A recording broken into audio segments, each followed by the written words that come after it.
Homes is on the Nigerian electric grid. Their electric company is NEPA. They say it stands for the Nigerian Electric Power Authority. Nigerians say it means never electric power anytime.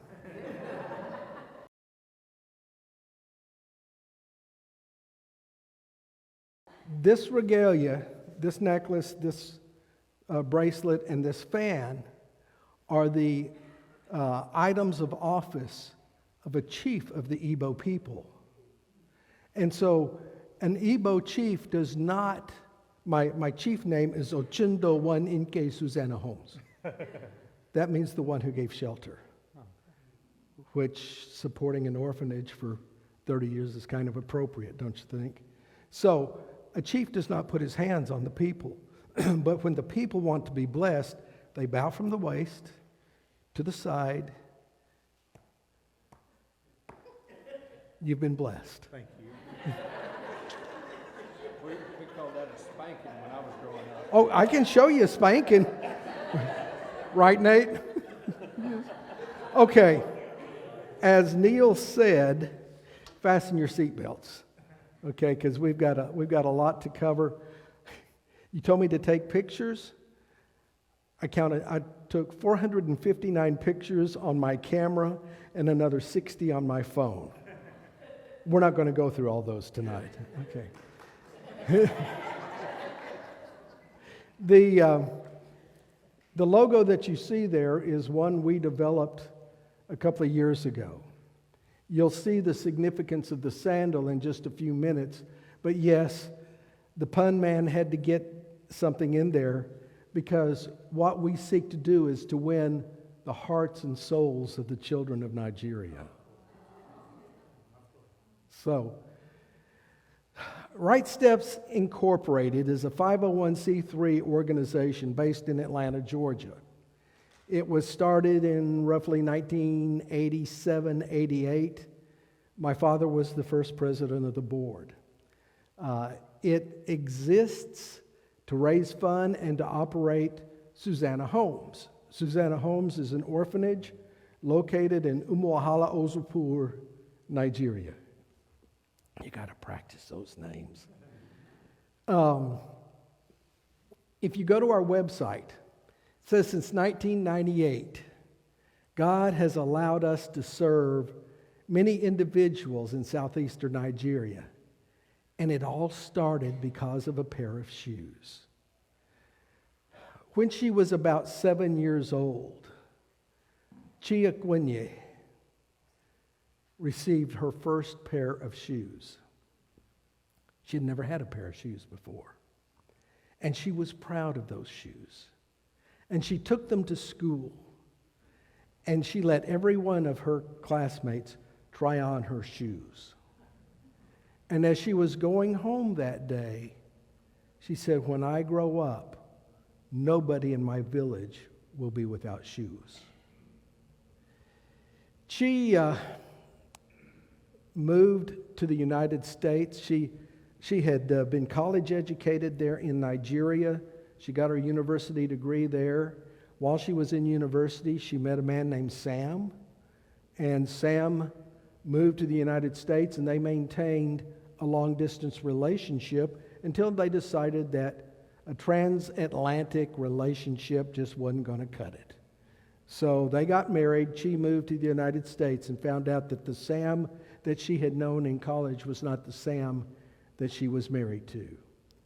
He was verbally, physically, spiritually, and emotionally abusive.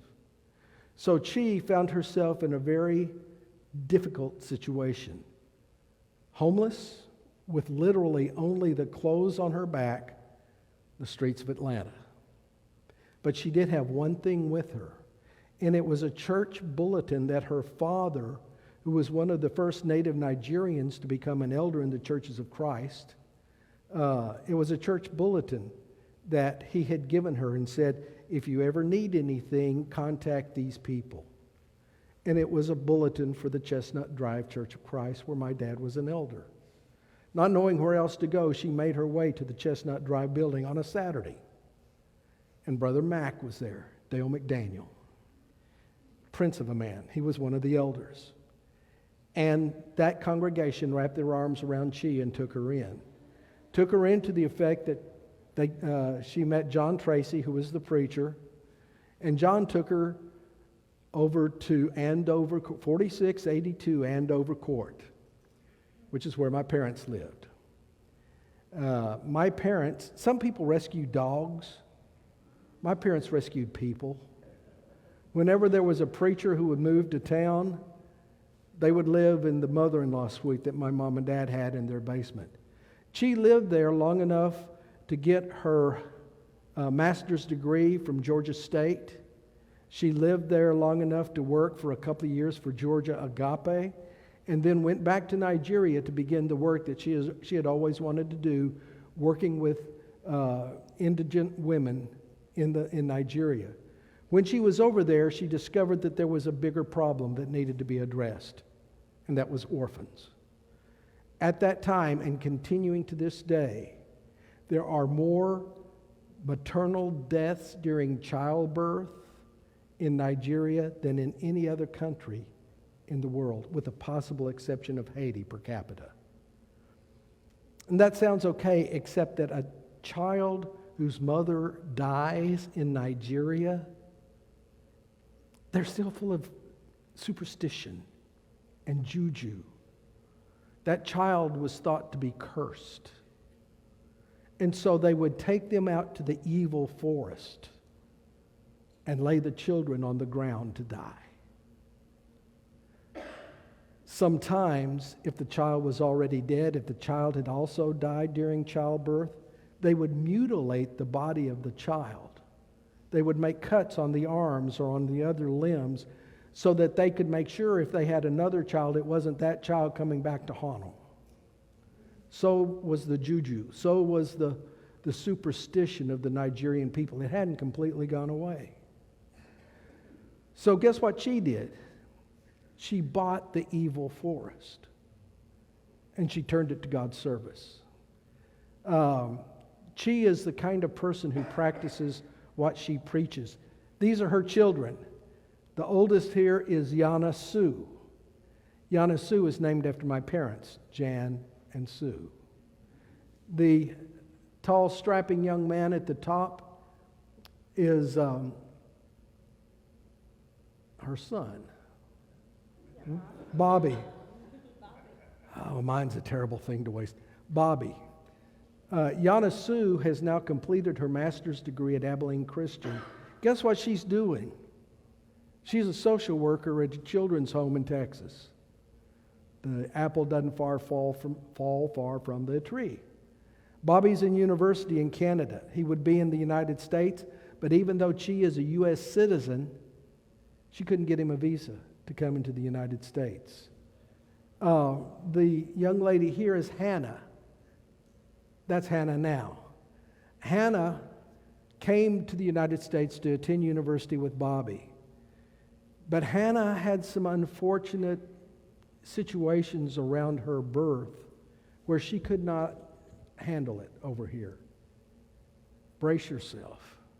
Hannah was a survivor of a botched abortion. She literally rescued her off the garbage heap. That's the kind of woman my sister Chi is. And then the last one over here, that's Manna. You got Manna and Hannah. Well, Manna is still at the home. He helps Chi with everything. He preaches for the Port Harcourt Church of Christ on Sunday morning. Chi would adopt him, but since she adopted Yana Sue and Bobby and Hannah, the laws in Nigeria have changed, and a single woman cannot adopt a child. But she is, or he is, her son. One day when we were there, he had misplaced a remote control to the TV. And he had misplaced his keyboard. And he was searching everywhere, high and low, for it. And I heard him say something that sounded just like some of my grandsons. Oh, my mom's going to kill me. They don't spank over there, by the way, they flog. I don't know with what, I didn't want to know. But those are Chi's children. And these two with her, the one over here is the elder Oke Ikwenye. Oke was a high-ranking government official until his retirement. And this is Elder Julius Ikwenye. Julius is the registrar for the Jan and Sue Blackwell Institute. Oke is on the board of directors. They're the family. She's one of 17 kids. And the whole family, in one way or another, is involved in the program. Here are some of the ministries that we do at Susanna Homes. There's the Church of Christ at Susanna Homes. You'll see a picture of it in just a minute. There is the Port Harcourt Church of Christ, which meets in the residence that the children are in. I'll talk more about that in just a minute. Then there's what is affectionately called the Vitamin Church. One of the ministries, one of the ways that the Susanna Homes Church sought to bring people in to worship with them from the village is every Sunday they would distribute multivitamins to the children. And they would also distribute some non-perishable foodstuffs for the parents, especially for the widows who were poor. Well, the pandemic hit. Susanna Homes Church of Christ stopped meeting on our compound and started meeting in the village. And that's it. You can see here, that's the sign on the road. Eric's not here. This is the church building for the Umohala Ozubor Church of Christ, the Vitamin Church. That tarp, you can see the poles. There's a rope right there. Oh, you can't see me pointing on the back screen. There's a rope right here. You hook a truck to it, you pull it up, and it makes a tent, and they have a tent service every Sunday. And they still distribute the vitamins at the Vitamin Church. We also have, or had, an annual Ladies' Bible Lectureship, which went on for 20 years. The last one was when I was there in 2018. Women would walk for days to be there. The last year we had it, there were over 2,000 women in attendance. Susanna Homes, we currently have 2 campuses. You'll see pictures of one. A couple of years ago, several things happened simultaneously that threatened the safety of our children. We've had constant issues with the road outside our compound. It's a sand road, which is fine in the dry season, but not in the wet season, not in the rainy season. There are ruts. How many of you grew up on a ranch or a farm? You know the phrase, hit high center? You would hit high center on that road. It was impassable because there were trucks that went back and forth. Just north of us, there is a Chinese factory that reclaims metal. So those heavy-duty trucks go up and down. We've raised money. We try to repair the road. We try to get the government to repair the road. 3 weeks before we got there, Chi had 2 or 3 truckloads of sand delivered, and she and the children hand-filled the ruts and tamped them down to prepare for our arrival.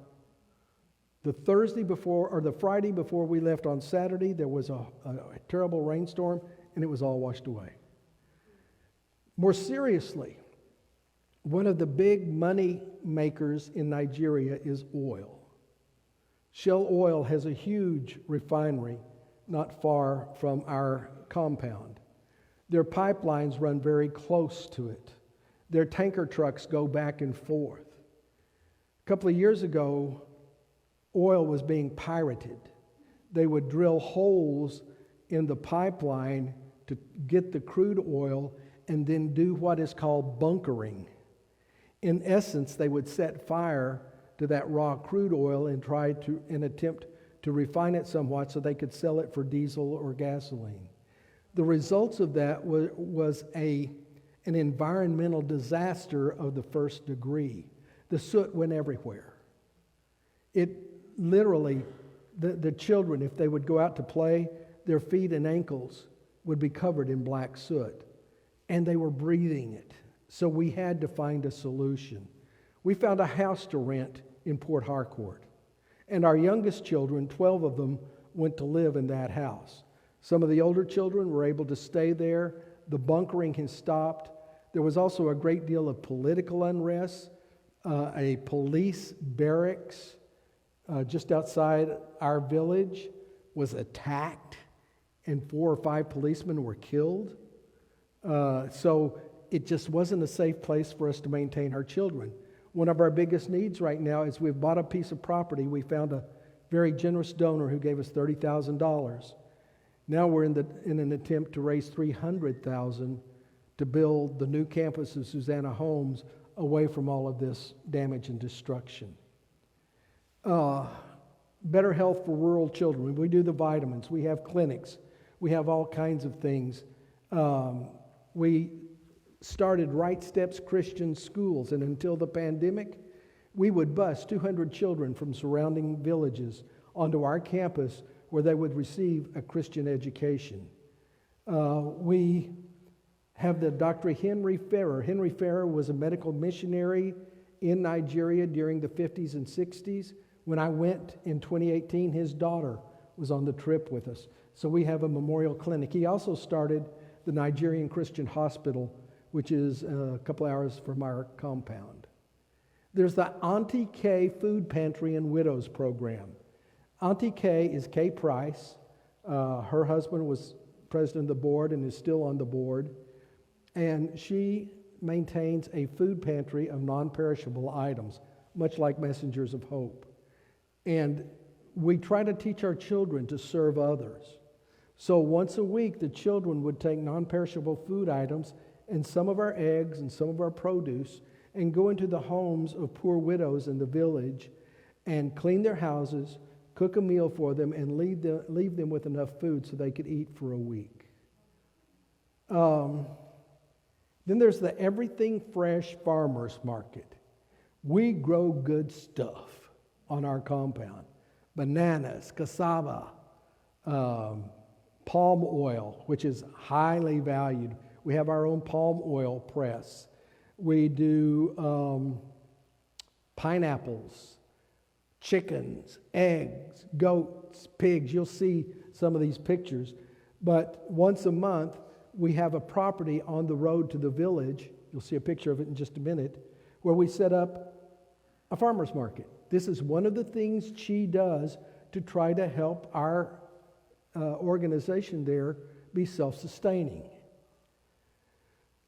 Now, our newest ministry, you can't see those words because they're across the top, but is the Right Steps Institute of Management and Technology. One of the greatest challenges we have faced in the 30 years that we've been there is finding good, reliable, dependable workers. We've had nurses or nurses' assistants who worked in our clinic that stole the medicine intended for the children. We had the computer teacher for Right Steps Christian School that would steal our computers, our laptops one at a time, and take them into Port Harcourt to sell them. We found him, we told the police where he was, and for the bargain price of $180, they would go and arrest him. And for another $180, they would try him. For another $180, they'd keep him in jail. Nigeria is one of the most corrupt places on earth. An example, the last time I was there, when I was coming back through the Port Harcourt airport, I went into the men's room and there was a gentleman sitting at the door selling toilet paper for $1 per square. Per square. I'm not going to say anymore. We'll go to a PG rating real quick. But it's corrupt. The people who proctor the exams openly take bribes. They will divide the group taking the exams into two groups. This group over here paid the bribe. This group over here didn't. This group gets help with the test. In some cases, the proctor will even write the test for them. The group over here gets no help at all. Our kids are always over here, and our kids always outshine even the ones that get help. Not that I'm bragging. But the Right Steps Institute of Management and Technology is a polytechnic institute that offers degree programs in computer science technology, early childhood education management. If we can't find good workers, we'll grow them ourselves. And we will cherry pick the graduates of the RS IMT and keep them ourselves. There are also certificate programs. These are 2-year degrees, by the way, fully accredited by the government of Nigeria. We've been through a year and a half of going through the hurdles to get the accreditation and the approval. But we'll do certificate programs and agro-based entrepreneurship, caregiving, building and masonry, draftsmanship, welding, garment and textiles, carpentry and furniture making, electrical and small appliances, so that people can come and learn a trade. And maybe we can do something about the raging poverty around us. In addition to that, our newest ministry will have a Bible degree or minister's certificate, also offered through the Bible College, which is to be called the Jan and Sue Blackwell Institute for Biblical Studies. Now, one of the unique things about this institute is you cannot get a 2-year Bible degree, you cannot get a Bible certificate unless you also enroll and complete one of the trade courses, so that these preachers now become tent-making preachers like Saul. They're able to go out into the bush, into the villages, and support themselves. Where our preacher colleges have failed heretofore, that's the first time this week I've said heretofore in a sentence, but in the where our preacher colleges have failed up to this point is the fact that they would go out into the villages and they'd have 5 members, 6 members, who couldn't support the preacher and his family, so they'd have to quit or go somewhere else. They'll be able to take one of their trades and support themselves while they build these churches throughout the countryside. I think it's brilliant. Found out today, the first classes for the JSB will begin on May 1, 2024. Our provost and other members of the Nigerian board are currently spread out throughout Nigeria recruiting students. The Right Steps Institute and the JSB, within 2 years, will be fully self-sustaining through the fees and everything that the kids. One of the neat things about the Nigerian education system is once we begin, the Nigerian government will provide us with students. Fee-paying students. Tuition and board-paying students. In the meantime, we're having to carry a deficit of about $7,000 a month because we've had to hire our teachers. We thought we were going to start in September of last year. Then we thought we were going to start last month. Now it's going to be May. We can't hold these good teachers that we've found without paying them. Oh, we're putting them to work. They're working the compound. They're planting crops and they're taking care of animals and they're doing all kinds of stuff. But $7,000 a month. The plan was to have an inauguration and commissioning ceremony for both institutes the week of 3/25, which is the week I was over there. So Chi requested as many members of the board of directors as possible to be there to show a presence for this. Plans were made, visas obtained. Nigeria is corrupt even in the United States. I had to pay $195 to an expediter to get me an appointment with the Nigerian mission in Atlanta. Once we got there, we found out that appointments weren't necessary after noon. You could just walk in anytime. God bless her. However, the week prior to our trip, we found out that some government protocol called the RSIMT event to need to be postponed until later in the year. Right now it's scheduled for September. But the JSB plans were able to continue as originally scheduled. So, this is the team that went. Over here, this is Suzette Price. Suzette is the board administrative assistant. That's her husband, Perry, who left his shirt in his luggage, which was checked. So we made him stand in the back. You know this guy. This is Anita Swain. This is Anita's second trip to, you know Anita? Okay, that's funny. Anita lives in Athens, Georgia, and she's been on the board. She is one of 2 board members that have been on the board longer than I have. She is our vice president of the board, just elected at the beginning of this year. And this is Dr. Jennifer Peterson. Jennifer is a veterinarian in Athens as well. And so Perry was going to do lectures on youth ministry. Suzette is also a paralegal, and she did lectures on organization, on business ethics, and things like that. Anita is a seamstress extraordinaire. So she taught our sewing classes, our tailoring classes.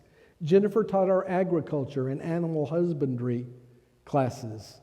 And I kind of picked up the slack. I did a lecture on the woman's role in the church. I did a class on the realities of our assembly. And it was my blessing and privilege to do a lecture on effective children's ministry, which was strongly contributed to by Christy and Vicki. They gave me all kinds of goodies to take over there. They gave me a children's Bible, which I presented to the provost, and some materials which will be the beginning of the rights of the Jan and Sue Blackwell Institute of Biblical Studies Children's Ministry Lending Library. Be a big acronym on that one. But the provost got nearly tearful when I gave him the Bible. And they learned that the questions in that session were incredible. Here we are at the closing ceremony. I wish I had time to go over what that is, but those are garden eggs and kola nuts. You cannot have any kind of a ceremony in Nigeria without the kola nut. I'll do more on that at a later time. But here we are dressed in our Nigerian finery. Down the table from me, well, we'll talk about that in a minute. Our journey. It's not easy to get from Tampa, Florida, to Port Harcourt, Nigeria. So I flew from here to Atlanta, then from Atlanta to Frankfurt, Germany. Little brief flight, about 7.5, 8 hours. Then we had a 4-hour layover in Frankfurt and flew from Frankfurt to Port Harcourt. As you can see, we went across Germany, we went across Switzerland, we went across Italy.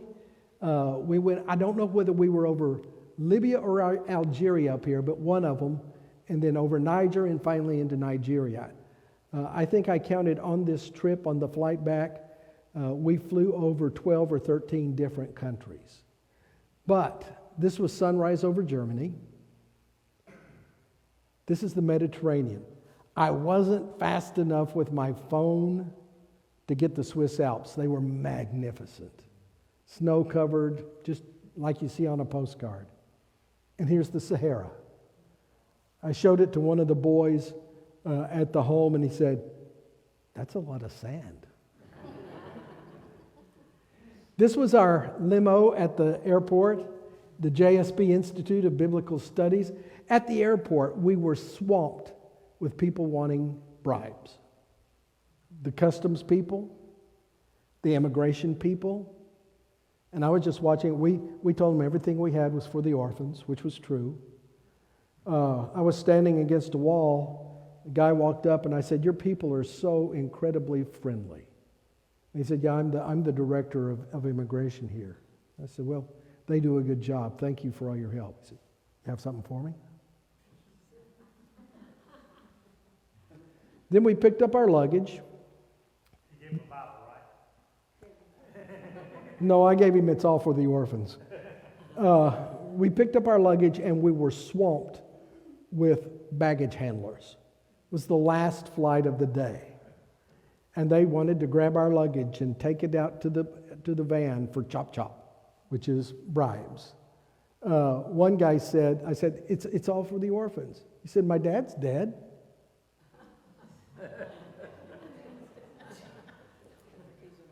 Another guy said, I go to that church. She went out of the side of her mouth. I've never seen him before in my life. But we finally got through all of that, and we made our way to the home at Port Harcourt.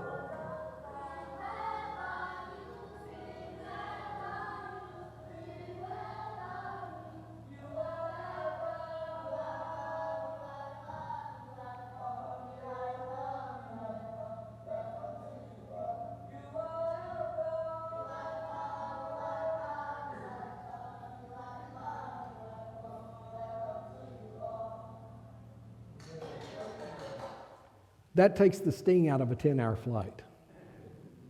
And the one leading it, you are welcome, that was manna. So they do a lot of, for those of you who, where's Addie's not here, for those of you that are music people, they do a lot of declaration and response style of singing. Well, after church on Sunday, and I had pictures of church, but it was the first time I'd used my camera in a while, and somehow in loading it or unloading it, taking it out of the bag, I pushed the button that took off the automatic focus, and they were all fuzzy. So you can just imagine. There were 12 kids sitting in little chairs, perfectly behaved to begin with. During the course of worship, Chi would go. By the time worship was over, there were 6 in chairs and 6 surrounding Chi, except for 2 little ones that were snuggled with Anita and Jennifer. Okay, but we, as you can see, we have a 7-passenger van, and this is a light load for a Nigerian van. We passed some that had both side doors open and people hanging out. We passed motorcycles with a family of 4. And not big motorcycles, little Cushman scooters. So we made our way. I want to show you some pictures of Port Harcourt. This is am I the only one who gets nervous when you're behind one of those car carriers? This makes a car carrier look incredibly secure. Every few miles on the highway, and this was on a public highway, every few miles along the highway there would be a police checkpoint. They would collect toll. They would collect taxes. And it was a little unnerving. They all had automatic rifles. And they all had little shacks over by the, not this kind of shack, but little sheds over by the side of the road with sandbags up in front. And I naively asked Albert, our driver, are the sandbags for the construction that's going on? And he said, no, they're to stop bullets. I thought, well, that makes me feel good. Neil, you're about to lose your mind, okay? There are lanes, but nobody follows them. This is a highly traveled main highway. You can see the ruts and the potholes. We dragged bottom. We had to stop at least 3 times for Albert to put our bumper back on. And that's just the state. Now, there are a few stretches where it's nice and paved and you can zoom right along at 30 miles an hour. This is the property that I was telling you about. This is where the Christian school is now located. This area right in here is where we do the farmers market. And it's on the main road from the village to our home. This is Nigerian Buc-ee's.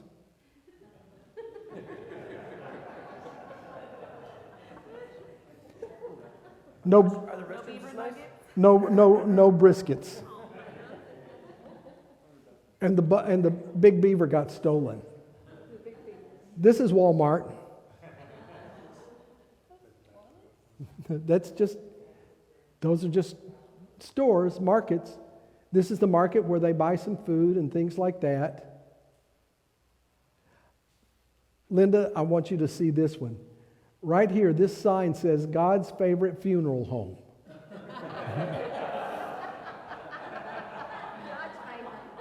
Not just any favorite, but God's favorite funeral home.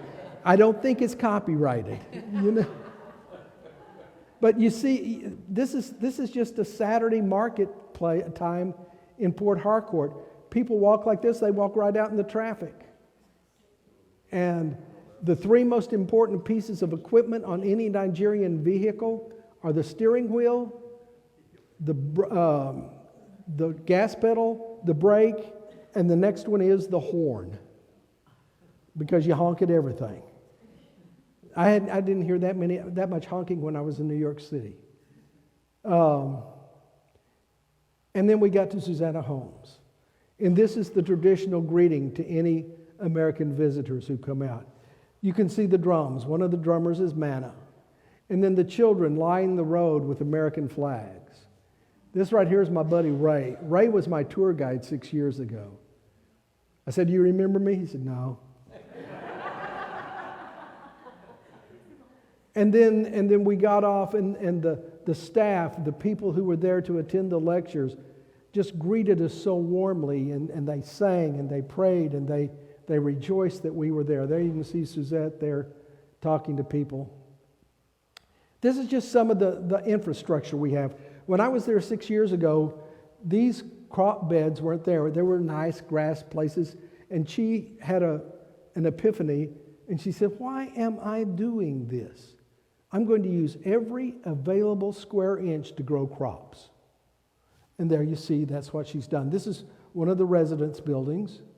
You can see the coconut tree, or the palm trees with the palm fruits. They are ripe. They're falling off the trees right now. This is our kitchen. Yeah, it's outdoors. But boy, can they whip up some food in that thing.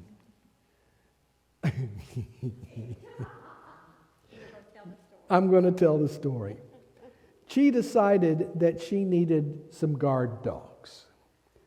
And so she bought a couple of non-Nigerian breeds. Okay? She bought 2 of them. She named one Trump and the other Biden. I don't know if this is a foreshadowing of our November, but Trump died. And Biden's not getting along too well. He forgets where he is. He's got ticks on his butt. That's about the fastest he walked. As you can see, we have the latest technology. The clothes are dried using air and wind, or sun and wind. Clotheslines. What did that take me back? This is one of the residence halls. This is formerly where boys were housed. It's now staff housing for the staff and faculty of the Institute. And you can see crops everywhere. This is the Blackwell house. It was the first house built on the compound. This used to be a big social gathering place. You can barely see right here a tree stump. There was this big, beautiful, shady tree where everybody would gather. The birds killed it. They would build their nests so densely that it killed the tree, and she had to chop it down. And you can see the crops covered. This used to be where the babies resided. This building over here is just kind of a utility area, meeting room, that kind of thing. This is looking back toward the back of the compound. This is a new swing set. Right here, there used to be a very nice basketball court with an elaborate swing set, chain link fence all around it. Thieves broke in after COVID. Well, everybody was kind of off-site. Stole the fence, stole the fence posts, stole the swings to sell at the Chinese metal reclaiming plant. This is the Anita Swain Sewing Institute. That's been there for quite some time. This is Big Gin. There is, the Susanna Homes is on the Nigerian electric grid. Their electric company is NEPA. They say it stands for the Nigerian Electric Power Authority. Nigerians say it means never electric power anytime. So we have these diesel generators. Cheese House has solar panels. We have Earthlink technology for our internet, so our computer classes and online classes can go. So it's pretty cool. This is the Susanna Homes Church of Christ. I want you to notice the dark here, the dark here. That's some of the residual soot that we just can't get off of the buildings. Now, these have been washed multiple times. Metal roofs, concrete block structure. We don't build anything out of wood anymore because the termites just devastate it. The kids build our own blocks. When I was there before, there were molds out in the courtyard, and the kids would mix the cement in wheelbarrows and fill the blocks and let them sun dry. It stands up pretty good, but leaves a lot to be desired. And by the way, the termites, the kids love it when the termites come. They eat fried termites. It's a delicacy. This is our livestock. You can see the long-snouted pigs. We've got some goats there, chickens. We raise a lot of chickens. And we do a neat thing. Every one of our workers gets 20 brood hens so that they can contribute to their own upkeep. They can sell the chickens. They can sell the eggs. They can do any kind of stuff, trying to teach them to be entrepreneurial. The food. Bananas. Pineapples, cassava. You can see the plantains there. I was looking forward to these bananas. When I was there 6 years ago, they were the sweetest bananas I have ever eaten. The monkeys ate my bananas. The real monkeys. The swinging in the trees monkeys. But we have a lot of cassava. That's an avocado. And they're good. This is one meal we had. It's a dinner meal. You can see rice. They go through a chunk of rice there. And this is akara. How many of you have ever had akara? It's fried black-eyed peas. Incredibly delicious. Okay? We were eating, you can see this little black thing right there. We were eating one day and she had a bowl of soup. We didn't. And she took that black thing out of her soup and dropped it. It was a snail that they had cut the tail off of. We didn't eat any snail. This was breakfast one morning. There's some deep fried plantains. That's cucumber. This is toast made on a panini maker. And this is scrambled eggs with onions and peppers. She called it a scrambled omelet. Okay? The plantains were very, very good. Sweeter than anything you get over here. And this is fufu. Fufu is cassava made into this doughy junk. And she says, don't chew it, just swallow it. But typically they will take this glob of stuff and dip it into some like salsa. It's okay. Many of you know I am an unabashed carnivore. I had one bite of meat the whole week. It was beef, and it came from the hump of the cow. It was pretty tasty, especially compared to all the other meat I didn't get. They are big on ceremonies. Oh, I gotta hurry. So the lectures, we had the commissioning and inaugurating on February 26th. It's under the tent there on the soccer field. Big processions. Everything has to have a procession. You can see this long, whoops. Get back. You see this long table right here. There were place tags, and my place tag blew off. Anyway, it says special guest of honor. And I followed the instructions of Jesus. I went down and sat at the other end of the table. And the provost said, "No, Ochindo, you come up in." And so I sat next to Chi, the seat of honor. That's Perry delivering a visit from us. This is the provost, Dr. Isaiah Ella, and that's the mast for the school.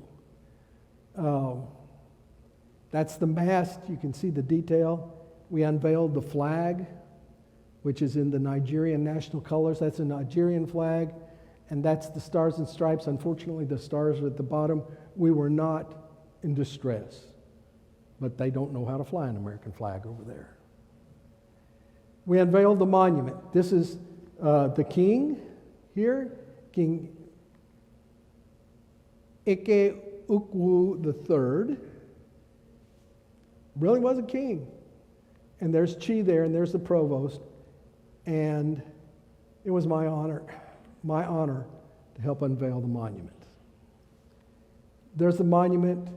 I also got to participate in the ribbon cutting. This is the library. We had a preacher who retired and donated his entire library of Bible study books. And this is on a beam across the entry. It's got the Dr. Ella, and then it's got my mom and dad. The lecture started. I got to do the first lecture ever delivered in the JSB, which was kind of cool. This is Jennifer doing some of her, here's how you plant a plant, here's how you compost, here's how you do that kind of stuff. This is Perry talking about youth ministry. I want you to remember this young lady right here. I can't pronounce her name, much less remember it. This was Anita teaching sewing. And the neat thing is she had as many male students as she did female students, because tailoring is a very respectable, very desired occupation over there. I didn't get a picture of Suzette. Somebody else did. This was the group. There were 58 students that attended. And this was after our closing ceremony for the lectures. Then the next day, or that night, this happened. You remember this lady here? She and I had a couple of conversations, and that morning she says, "I want to be baptized."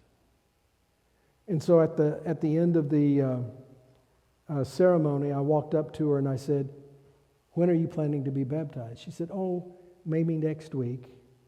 I said, "Don't wait too long." And then we got word that night, and we went over to the Susanna Church building and watched us get a new sister. Highlight of the week.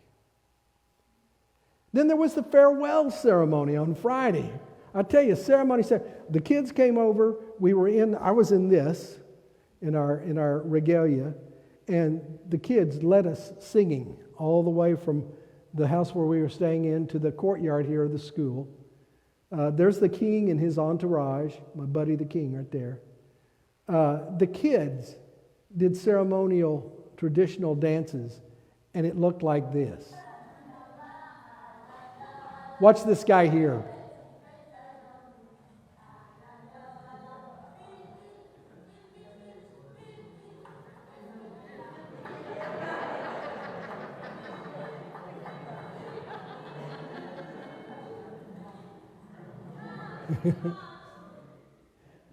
I cut it off too soon because one of their dance steps, they turned around and he stuck that little booty out. It was precious. Then came this. This is the way they honored us. I walked in as Chief Ochindo I, Inke Susanna Holmes, one who gave shelter. During this ceremony, Julius said, "I'm going to remove your hat." I do not do this to dishonor you. I do this to elevate you. So Chief Ochindo I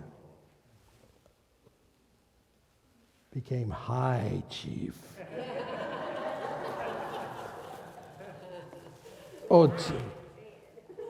And the high didn't have anything to do with marijuana.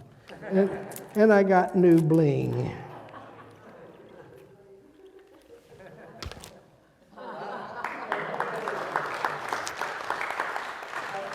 Now, for some reason, they had not prepared my new fan for me that says High Chief, High Chief. And they gave it to me the next day, but a couple of problems. They left the F off of Chief. So I'm a High Chi. Chi on one side, Chief on the other. But I got my new fan. I was not expecting that. It was amazing.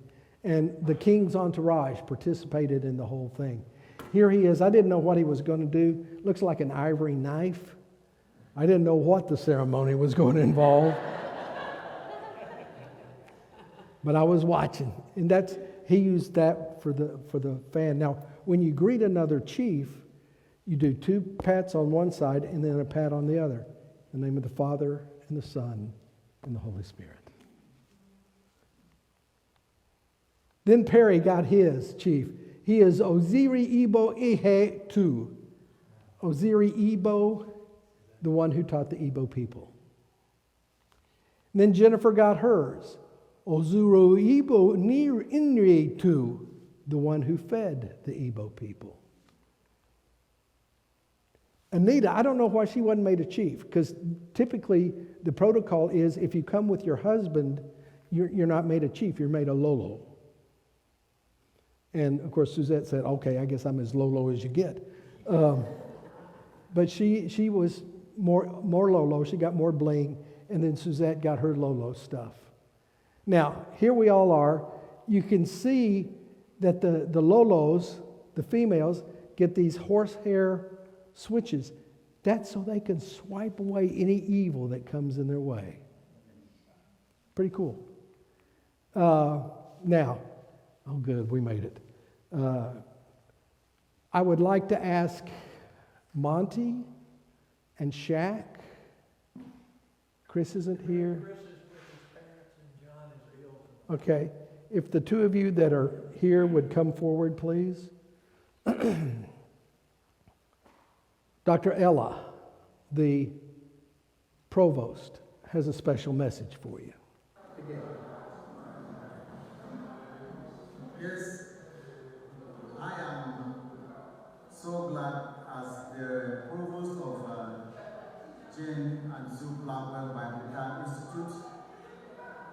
So I'm amazed with the work of Led Campus Church of Christ for sending our brethren right from the United States to come here and help us in this ministry. So we said we are so blessed to have them, and we appreciate all what the benevolence and the things that the church over there are doing to support all the programs here in Nigeria. We say thank you. I will pray that God continue to bless you, strengthen you, and also you also help us, the ministry at heart, to pray for us. As we also pray for you, for God to give you more strength to do more, so that this ministry will extend and cover all over Nigeria. Because the programs we are running here, actually, they are new in Nigeria, like the women ministry, the youth ministry. So this institute is the first of its kind in Nigeria to start up such programs. And brethren over here and congregation over here will be so excited that they are equipped they are equipped or trained to see how this ministry will make the churches grow in Nigeria. So we say thank you for your effort and God bless you.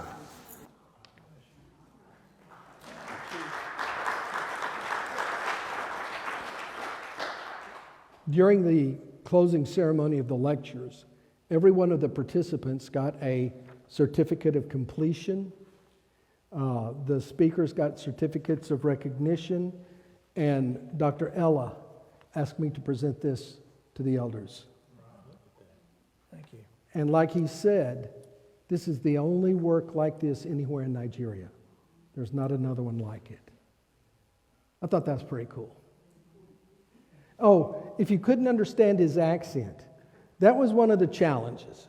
Because after every lecture, they would have questions and answers. And a lot of times I just kind of had to nod. And then it dawned on me, I wasn't the one with the accent. I mean, they weren't the ones with the accent. I was the one with the accent. You know, and they had a hard time understanding me, but we got through it. And then we had to say goodbye. And the kids sang us out again. And there were hugs and there were tears. So why do we do this? I'm going to take a few extra minutes because this is important. That's Grant. I took this picture of Grant 6 years ago. He has a helmet on his head. He was damaged goods when he came to us. And even at that young age, he was banging his head against the wall. So we had to and he was not very mobile. If it hadn't been for us, I couldn't have taken this picture. This was Grant 2 weeks ago. And my favorite story, this is Becky. How old does Becky look there? 3 or 4? She was at least 6. She was very neglected. Her mother gave birth to her as a result of an extramarital affair. And so her mother's husband abused her significantly. 6 or 7 years old, she couldn't walk. She couldn't talk. The only food, you can tell she is extremely malnourished. The only palm fruits over there are crushed to get the oil. The husks are crushed to feed the animals. The rest is crushed to use as fertilizer and compost. And then there's this pulpy kind of stuff that comes off the end, and that's all she had to eat for 2 or 3 years. She got this child, and her own sister said, "Why did you bring that witch into your home?" She wasn't joking. She thought that because she was so malformed, she was so malnourished, she had to be bewitched. She said, she will walk and she will talk. And she literally took her into her home, put her on her back. She sang to her. She talked to her. One day, she was out in the front yard, and her sister, the one who said, "Why did you bring this witch?" had asked her before, "Why are you doing this?" She said, "Because love works." Love works. And her sister came bursting out the door. She said, sister, you were right. Love works." Becky walked. And she went running in, and sure enough, it was walking. This is when I saw Becky 6 years ago. And this is my sweet Becky now. That's why we do this. Love works. And we're making a difference in the lives. Every one of those children that you saw, if we hadn't been there, would most likely be dead by right now. What can you do? This is our website. You've seen it, the tag www.rightsteps.org. I've got some business cards up here. There's this big button right here that says donate. We are a 501c3. If your company offers matching, put it in for whatever match we can get. Found out today that there's going to be an endowment to help pay for the Jan and Sue Blackwell Institute of Biblical Studies. If you would like to make a one-time donation to that, we're trying to raise about $30,000 or $40,000 for that. We're trying to, our budget shortfall this year looks like it's going to be about $30,000. And then we need to find $300,000 to build a house. So the financial need is there. That's the only commercial you're going to get. Except for this one, right here. I've got stuff up here at the front. I've got the programs from the events. I've got some business cards. One of the young men made a very special presentation. I got an IM from him after I got back. He said, "This is your son in the faith." That touched me. Because he and I had sat and talked. He is right now finishing his last year remotely at Bear Valley. He wants to preach. He also has some severe physical disabilities, but he's not letting it stop. And he gave me this. He gave Perry one of them too. It is a 1,000 naira note. The 1,000 naira is the largest currency denomination that Nigeria prints. Don't steal it. It's only worth 58 cents. The rate of exchange is 1,700 naira to $1 US. But I've got the programs. I've got my name tent that says I was a guest of honor, spelled with a U. Oh, yes, thank you. When I went over there 6 years ago, she had asked in advance the sizes of my grandchildren. They heard I had 15 grandchildren. So in the Susanna Holmes, Anita Swain Sewing Institute, they made outfits for each one of my grandchildren, blindly guessing at the sizes. Nigerian orphans are not built like American kids, okay? But I've got these up here. Nate and Ty have gone through them, and they've picked out the ones that will fit their kids.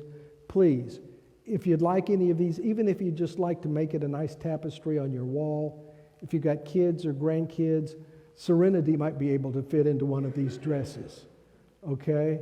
So please help yourself. They're given freely. They were given freely to me. And folks, I've got 500 more pictures to show you at some point. Neil? Not tonight. Let's go to God in prayer. Father in heaven, thank you so much for Jan and his work, his family's work in Nigeria, for the safety that you provided him while he was gone, for the inspiration that he's provided us tonight. We ask, Father, that you be with him. You be with the work that is going on in Nigeria. And Father, may everything that is done to your glory be blessed. It's in your Son's name we pray. Amen. Amen. One other little bit of inspiration. I got over there and I opened my suitcase. JD. That's what she calls me, is JD. Remember, I love you. Take care of yourself. God be with you with each, I love this woman, with each right step. I'm so proud of you, Jesus says. Thank you for your kind attention today.